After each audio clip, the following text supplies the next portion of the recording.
Okay, so now we got that basic design out. This is what I need for my current project, just 4 buttons and a joystick, which it's been a few videos since that was mentioned. So what I was making this controller for is small educational games with hopes that in my classes at least, I can maybe replace the multiple choice quizzes with a little uh, educational game, which is really a glorified multiple choice. So there'll be like a normal mode where you say uh, beat up a zombie that's holding the correct answer, or an easy mode where you just have like A, B, C, and D, and then the animation plays depending on the correct or incorrect answer. But this is what was needed to fit my games. And then an issue that you've probably heard mentioned before, that you always want to take into consideration, is that little thing called scope creep, right? The idea that as we start working on a project and putting things together, other ideas will creep in along the way. And obviously, that could be a big problem if it goes unrestricted and uh, ideas constantly change and then the project never gets completed because there's always new ideas trying to be worked in. But at the same time, that could also be a big problem if it's just completely banned and we just don't allow for scope creep, period, because then, well, we might have really good ideas along the way.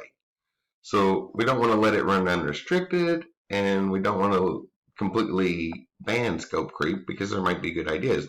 Both extremes are bad. So what I like to do is just allow certain spots along the way through a project to stop and ask, well, are there any good ideas on scope creep that could be worked in here?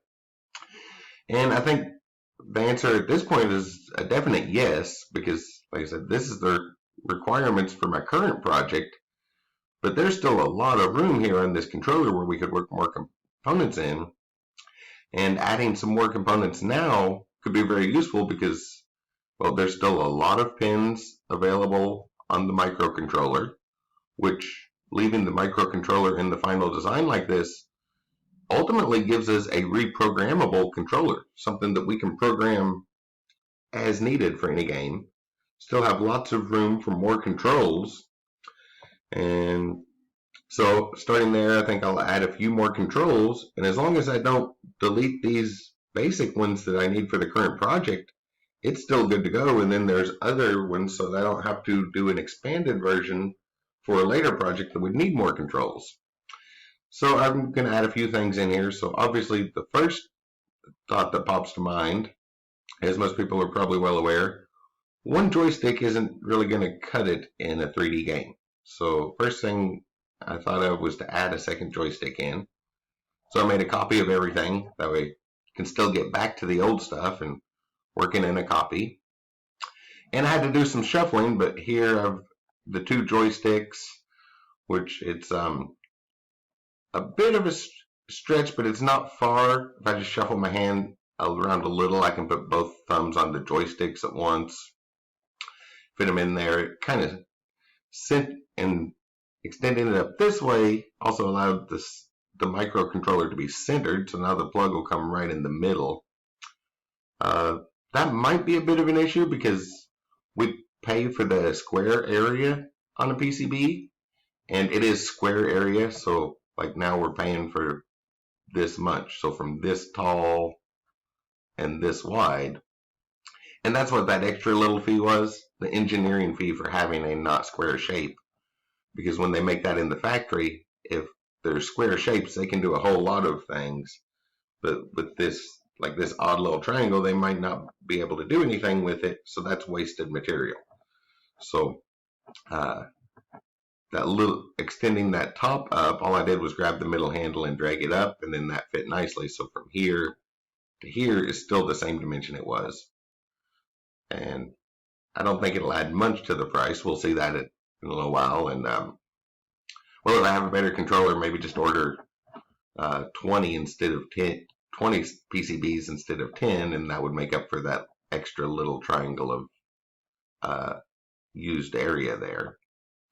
But that gives two joysticks, and I after thinking for a little while, I have a couple other ideas of things to put in this space and kind of work in. Just a couple more controls. So let's jump over to the phone video and I'll show you what I have in mind for uh, a couple more controls to add to this, and hopefully have a reprogrammable controller that will serve in lots of projects without needing updated later.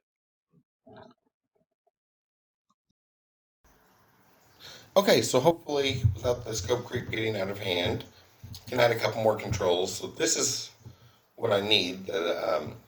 Just that's for the current project, but since we're ordering pieces, could do more and then have something that might work in other projects as well. So kind of what I would thought here, well, we just looked at on this, the screencast, we're able to add another joystick in, which is kind of a necessity for 3D gaming. So roughly this same shape still, and both joysticks will be accessible by the thumbs without a lot of movement there.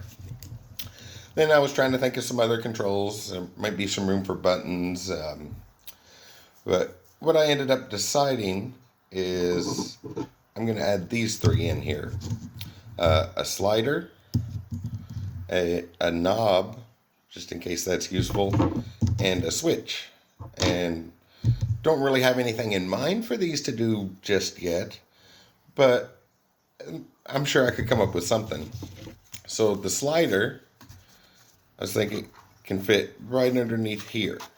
So then it's accessible by the thumb or whichever fingers, and gets some more control with the slider knob, which the ones I have and is fairly typical.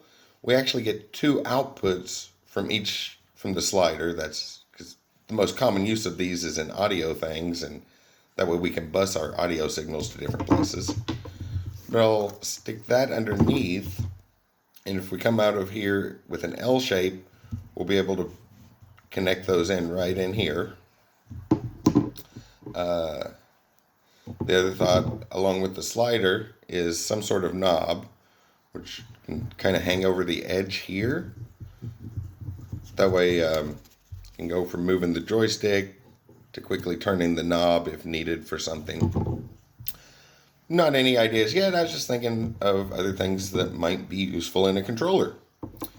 And then a switch seems a good little option, which can stick.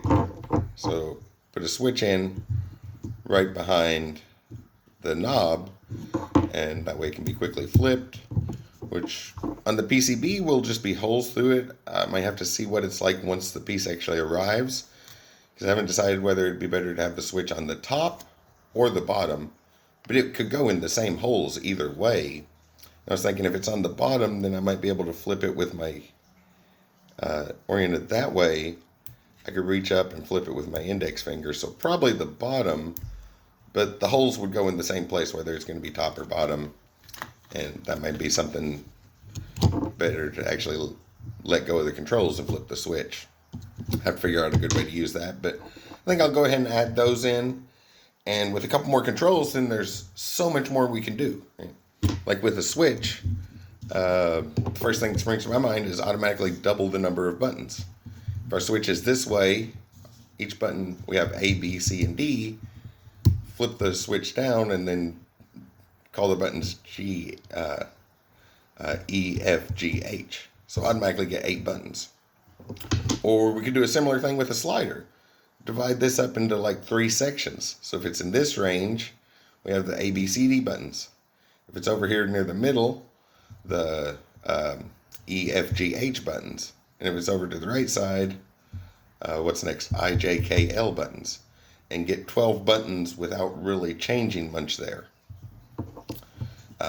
And then when we work in our logic, the ands and ors and all that, we can really expand the amount that can be done with a couple joysticks.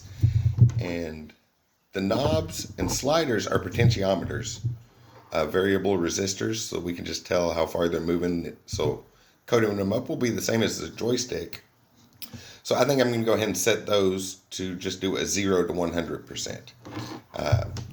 That's just personal a personal preference. I find it quite easy to work with percents and think about it that way. So instead of some exact value, I'm just going to go from 0 to 100% on both joysticks, the slider, which is really 2, so I'll go ahead and make both, might as well go ahead and make both connections. And then the knob, and just do 0 to 100% on all of those. And then obviously the switch is in a on, well, not even really on off. It's a 1 or a 0 state, and we could use that 1 or 0 any way we want to. So I'm going to add those in there. I think that'll just a little bit of scope creep, and I think that will tremendously increase the potential of what the controller has here, so that it could quickly be set up to other projects and things. And don't necessarily have anything in mind for it. I just knobs and switches and sliders can be useful, so might as well go ahead and throw those on the controller just in case we think of a use. And if we're leaving the microcontroller in, then it's a reprogrammable controller, so we can do whatever we want with it at that point. So let's jump back over to the screencast and add these in, or actually we've seen how to do that, so I'm going to go ahead and add the pieces in, and then we'll look at the finished version of the PCB, and hopefully that didn't do too much damage to an increase in price. But that's the idea of scope creep. If you let it run unrestricted, you might never finish your project because you're going to keep coming up with other ideas. And if you keep banning it, you might rule out good ideas. So working in, you got to find some medium there. And I like to just find several points along the way where I allow for some scope creep. It's like, oh, take a pause and a scope creep reconsideration of the design, just in case any good ideas have shown up. So I'm going to work these into the design, and then we'll be back to look at that in, well, just a second after the video's editing.